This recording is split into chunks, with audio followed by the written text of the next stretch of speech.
Hi, I'm John Kruger. I'm alongside Bruce Lambert. We're here with Jason Oswald, the Director of Sports Performance with the Rocky Mountain Rough Riders. So Jason, for those who don't know, what exactly is the Rocky Mountain Rough Riders?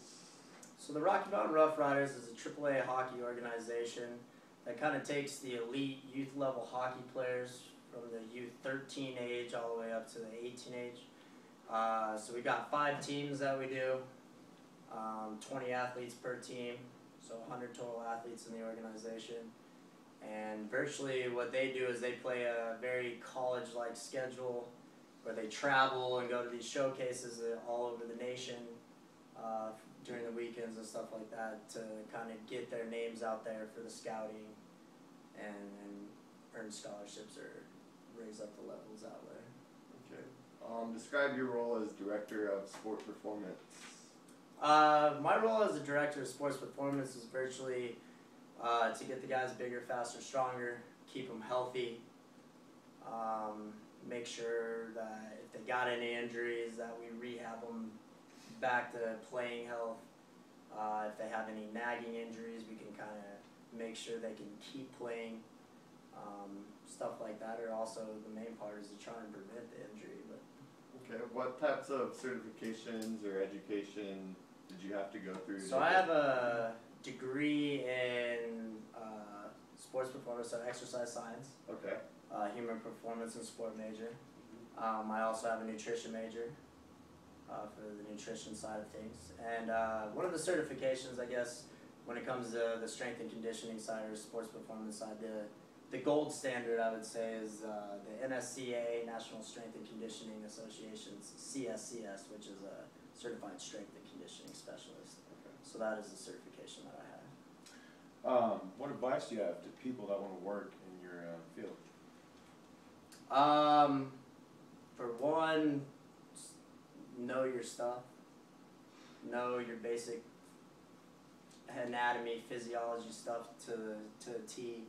And then from there, make sure that you can translate that knowledge into functional knowledge and how you perform and giving your athletes or whoever you're training the best of your abilities to make sure that they are continually progressing, because in this league it's a results-oriented business, obviously, and if you're not getting the results, you're not going to get the business.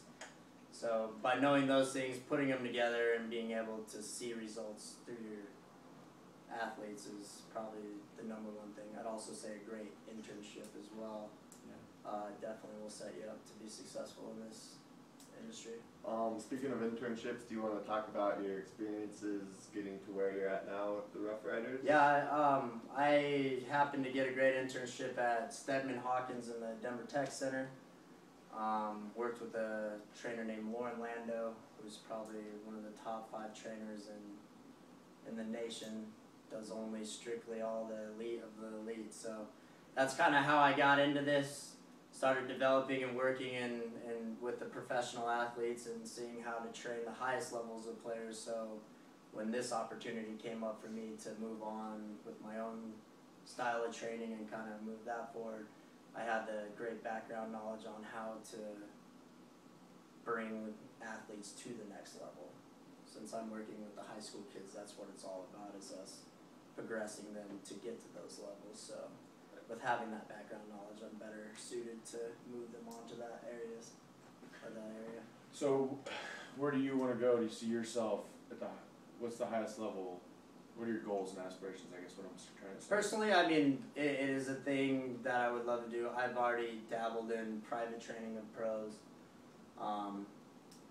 It's something that is in the works. I don't know. It's one thing that I wouldn't mind doing. Also is just having my own facility where I am doing the off-ice training as my niche, kind of really known for that and starting to get the name out of there. So it might be something that I want to do in that field and still continue to work with the kids, because I feel it's more rewarding than the pros, to tell you the truth. So yeah. Well, so like, speaking about the Rocky Mountain Rough Riders, what would a weekly routine look like? What would you guys go through? So a weekly routine, we usually see every team twice a week. During that time, you'll have one lifting session where we're kind of getting stronger, bigger, all that stuff. And then the second session is usually a speed cardiovascular and plyometric session. So they get to both the strengthening from the weight side and then the explosive speed and power from the plyometric side. That way we have a good blend when they hit the ice. Do you want to talk about the differences between maybe on and off season training? I know that your season just ended, so what are your plans for the kids going into this off season? Yeah, the main difference, one, off season's a lot more fun to train. You get to do the cool lifts where they're really, really tough. You're beating the guys up a little bit. You get to lift the heavier weights. Guys are kind of hoorahing, and it's more fun. You get to see a lot more change happen to your athlete during the off-season point because you can train them so much harder and at such high intensities. Where the season, you do that for the first little blocks of the preseason, getting them ready. But then once you're in the season, it becomes more maintaining those strength and power levels, maintaining health, maintaining, rehabbing injuries, things like that. Would you use the pool in like the off season? I don't have a pool, but yes, yeah. In the off seasons, I have used hydro. I do hydro speed training, which is fun.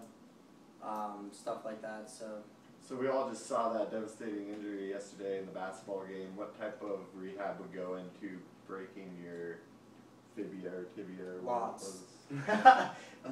It's, basically right now he's going to have to learn how to function what we call even normal gait. So walking is your gait.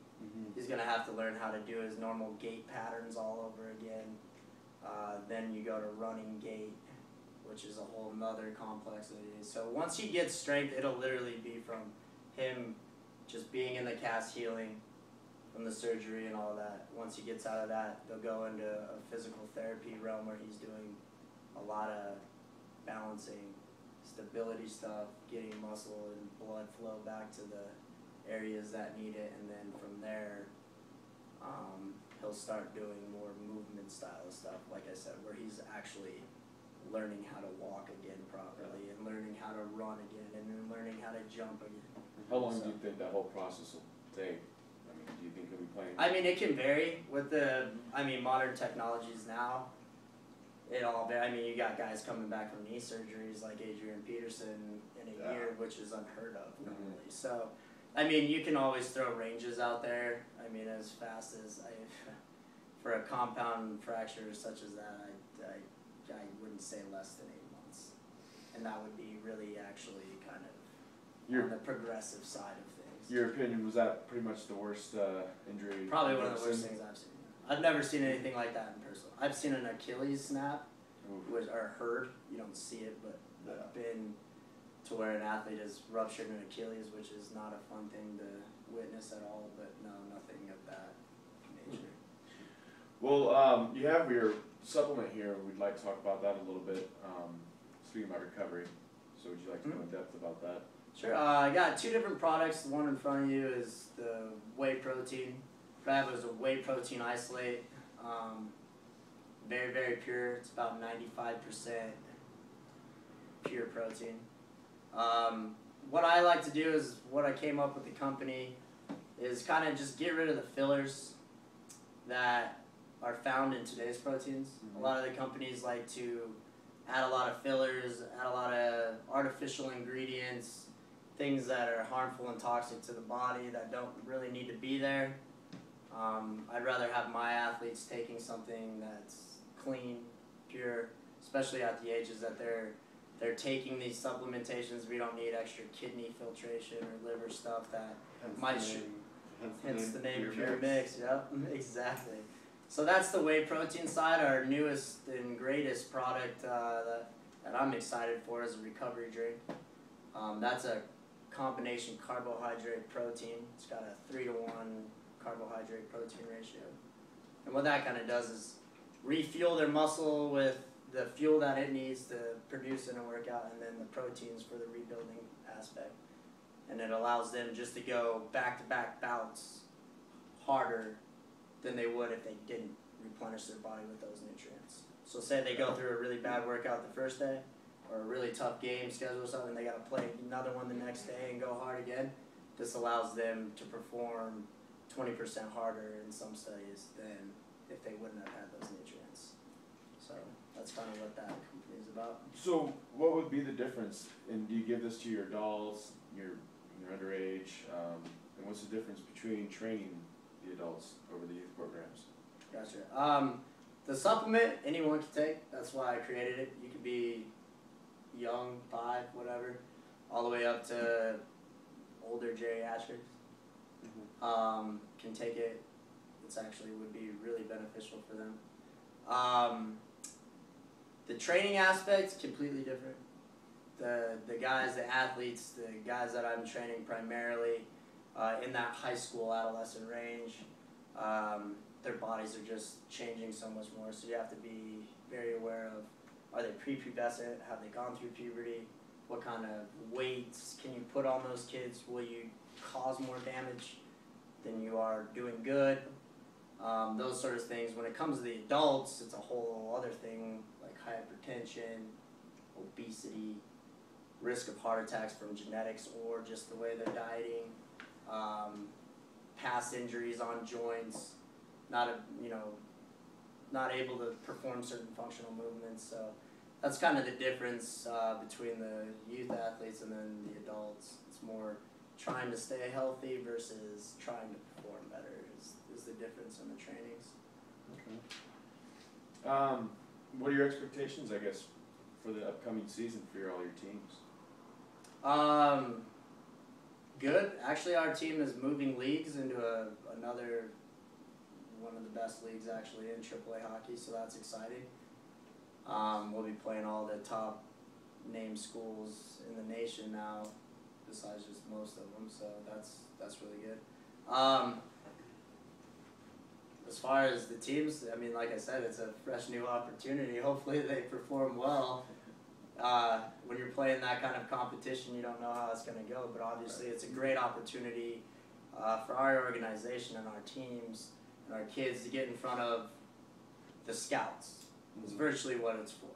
So the higher the teams that we're playing with, the greater competition, the more scouts are going to go to those games, the more looks that our guys get, and the higher chance that we still get to move them on to bigger and better things. Okay, well, speaking of that, what percentage would you say of your athletes go on to perform at those higher levels, whether it be Division I or professional leagues? Yeah, we probably got a pretty close, I'd say, to about 65%, and that's out of 100 kids. So you figure if we can move on close to 65 of our kids, we're doing pretty good, especially at the high school level. Now, I'm not saying all of them go D1. As the levels go up, so you have the AAA high school level, then you have the junior hockey leagues, which is a middle ground in between when these kids can either go D1 or they just end up hanging it up. So it's kind of that deciding moment in junior hockey. You're eligible in junior till 20 years old, and then from there it's kind of, you either get a scholarship or you're kind of done with your playing career. So from there, like I said, we move on about 65% to juniors, and then some of them get the scholarships to D1, but not very few high school guys get D1 scholarships out of the high school. So. And speaking of playing, what facility do you train them at, and where's home field? It's called the Ice Center at the Promenade. It's up in Westminster. My facility is in that rink, and that's also our home rink. So what makes it really convenient is these guys practice. If they got a dry land before or after, all they do is go to their locker rooms, change out, and they're right there for the facility ready to work out. Well, I think that's about all we have for you today. We appreciate you coming here, Jason.